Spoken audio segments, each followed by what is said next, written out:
నా పేరు doctor Ramyasri, doctor Ramya's clinic, BJR చౌరస్తా, వికారాబాద్. ఇవాళ బీపీ గురించి తెలుసుకుందాము. బీపీ అంటే రక్తపోటు. నార్మల్ గా ప్రతి మనిషికి నార్మల్ లెవెల్ ఆఫ్ బీపీ ఉంటుందండి. 120/80 అనే నెంబర్ తోని మెయింటైన్ అవుతూ ఉంటుంది. 10 అటు ఇటు అవ్వచ్చు, పైన గాని కింద గాని. కానీ ఎప్పుడైతే ఉండాల్సిన దానికన్నా బీపీ తక్కువ ఉన్నా ఎక్కువ ఉన్నా రెండు మంచిది కాదు, అంటే అబ్నార్మల్ అని చెప్పి చెప్తాం అనమాట.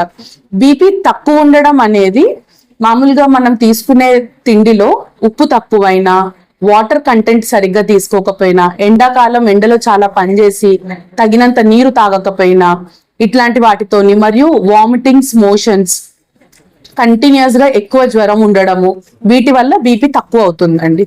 ఇట్లాంటి వాటికి ఇంట్లోనే సహజంగా ఇప్పుడు ఎండలో తిరుగుతున్నారు, బాగా ఎండకి ఇవాళ బయటికి వెళ్ళి రావాల్సి వచ్చింది, అలాంటి టైంలో ఇంట్లోనే కొంచెం మజ్జిగ కానీ, షర్బత్, లేకపోతే మామూలుగా నీళ్లు, ఎలక్ట్రాల్ నీళ్లు ఇలా తాగడంతో ఉప్పు బీపీ కంటెంట్ నార్మల్ అయిపోతుంది. కానీ బీపీ పెరగడం అంటే బీపీ ఉండాల్సిన మోతాదు కన్నా చాలా ఎక్కువ ఉంటే దాన్ని హైపర్ టెన్షన్ అంటామండి. దాన్నే బీపీ ఉంది, మందులు వేసుకోవాలి అని చెప్పి చెప్తారు. అయితే ఈ బీపీ రావడానికి చాలా కారణాలు ఉన్నాయి. అందులో ఒకటి ఏంటి అంటే మనము ఎక్సర్సైజ్ చేయకపోవడము, లావుగా ఉండడము, మనం తినే తిండి, బయట తిండి లైక్ ఆయిల్ ఫుడ్స్, చిరుతిండ్లు ఎక్కువగా తినడము, ఉప్పు కంటెంట్ కొంచెం ఎక్కువగా తినడము, కొంతమందికి వారసత్వం పరంగా కూడా బీపీ వస్తుందండి.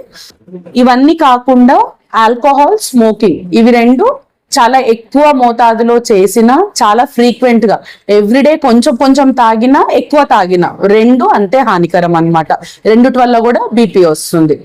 సో ఈ బీపీ ఎక్కువ వచ్చినప్పుడు సహజంగా ఒక పేషెంట్ మా దగ్గరకు వచ్చి బీపీ చెక్ చేసి బీపీ ఎక్కువ ఉంది అనగానే, లేదు మేడం బీపీ టాబ్లెట్ వేసుకుంటే అలవాటు అయిపోతుంది, మాకు వద్దు, మేము ఉప్పు తగ్గిస్తాము, మీరు అన్నట్టు వాకింగ్ చేస్తాము అంటారు.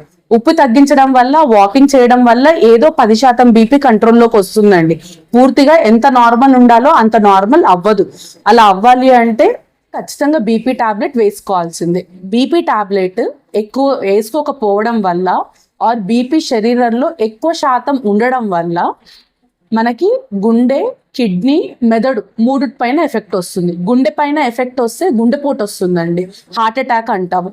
మెదడు పైన ఎఫెక్ట్ వస్తే పక్షవాతం వస్తుంది. మెదడుకి రక్తం సప్లైలో అటు అండ్ రక్తం బ్లీడ్ అయిపోవడం కానీ, లేకపోతే గడ్డ కట్టడంతో పక్షవాతం వస్తుంది. అలా అని చెప్పేసి ఈ కిడ్నీలు మన బాడీలో మొత్తం బీపీ మెయింటైన్ చేసేది మేజర్గా కిడ్నీయే మెయింటైన్ చేస్తుంది. అలాంటిది కిడ్నీ పైన కూడా ఎఫెక్ట్ పడి దీర్ఘకాలికంగా అంటే బతికున్నన్ని రోజులు డయాలసిస్ చేయించుకోవాల్సి వస్తుంది.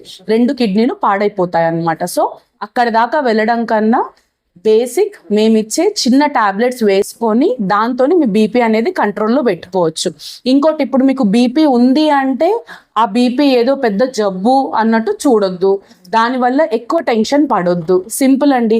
మీకు ఒకసారి బీపీ డయాగ్నోస్ అయింది అంటే క్వాలిఫైడ్ డాక్టర్ దగ్గరికి వెళ్ళండి, వాళ్ళు ప్రిస్క్రైబ్ చేసిన మెడిసిన్ వేసుకోండి, రెగ్యులర్గా చెకప్ చేయించుకుంటూ ఉండండి. ఏదైనా తేడా ఉన్నా అంటే మీకు టాబ్లెట్ ఎప్పుడున్నట్టు కాకుండా డాక్టర్ గారు మీకు కొన్ని వార్నింగ్ సైన్స్ చెప్తారు, ఆ సైన్ ప్రకారంగా ఫాలో అవ్వండి, సరిపోతుంది. దీనికోసం అమ్మో నాకు బీపీ ఉంది ఏమన్నా అయిపోయిద్దా, నాకు బీపీ ఉండి ట్రీట్మెంట్ తీసుకుంటే ఏం అవ్వదండి. బీపీ ఉండి కరెక్ట్ ట్రీట్మెంట్ లేకపోయినా ట్రీట్మెంట్లో నిర్లక్ష్యం వహించిన ప్రాణం మీదకి వస్తుంది.